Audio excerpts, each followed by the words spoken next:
कहते हैं कुछ जगहें ऐसी होती हैं जहां सूरज ढलते ही जमीन भी जिंदा हो जाती है, और जो वहां रात के समय रुक जाता है वो कभी पूरा वापस नहीं आता। ये कहानी है एक ऐसे ही गांव की जहां लोग शाम होते ही अपने घरों के दरवाजे बंद कर लेते हैं, खिड़कियों पर पर्दे डाल दिए जाते हैं और बच्चे तक बाहर झांकने से डरते हैं। गांव के किनारे एक पुराना कब्रिस्तान है। लोग उसे कहते हैं भूतिया शमशान घाट।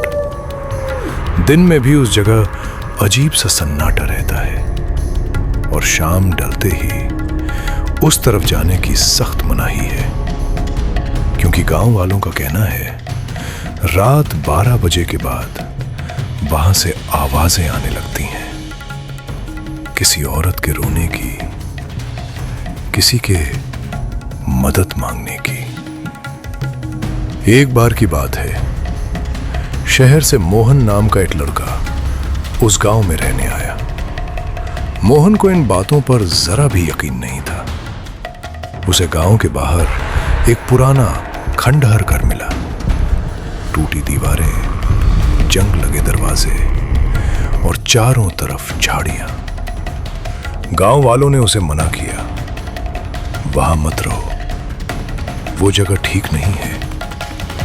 लेकिन मोहन ने सबकी बात हंसी में उड़ा दी। उसने खुद उस घर को साफ किया और वहीं रहने लगा।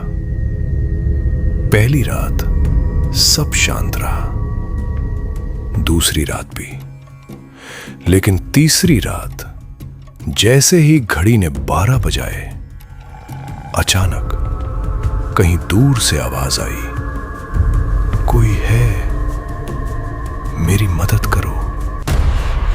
मोहन की नींद टूट गई। वो उठा और ध्यान से सुनने लगा। आवाज शमशान घाट की तरफ से आ रही थी। मोहन का दिल तेज धड़कने लगा। उसने सोचा शायद कोई सच में मुसीबत में हो। उसने टॉर्च उठाई और डरते डरते शमशान घाट की तरफ चल पड़ा। रास्ते में हवा भी अजीब तरह से सीटी बजा रही थी।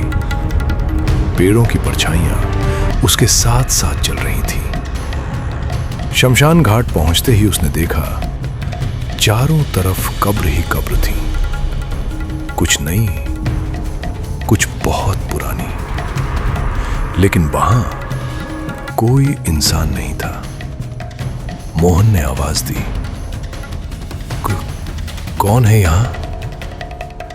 कोई जवाब नहीं। डर के मारे मोहन वापस मुड़ने ही वाला था कि तभी पीछे से आवाज आई, रुक जाओ, मुझे छोड़कर मत जाओ, मैं यहां अकेली हूं। मोहन धीरे धीरे पलटा। उसके सामने एक औरत खड़ी थी। उसके बाल बिखरे हुए थे, चेहरे पर गहरी खरोंचें थीं, आंखें लाल, एकदम जलती हुई। उसका मुंह जरूरत से ज्यादा खुला हुआ था और मुस्कान इंसानी नहीं लग रही थी।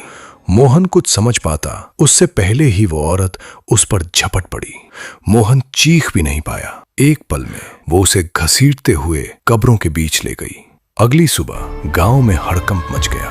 मोहन का घर खाली था। टॉर्च शमशान घाट के पास पड़ी मिली और जमीन पर खींचे जाने के निशान थे। गांव वालों ने बस इतना कहा, उसे वही औरत ले गई। आज भी उस जगह को भूतिया शमशान घाट कहा जाता है और कोई वहां से शाम होने के बाद नहीं गुजरता, क्योंकि कहते हैं आज भी वहां से आवाज आती है, कोई है, मेरी मदद करो। ऐसी और डरावनी सच्ची कहानियां देखने के लिए हमारे चैनल को सब्सक्राइब जरूर करना, क्योंकि अगली कहानी शायद आपके ही इलाके की हो।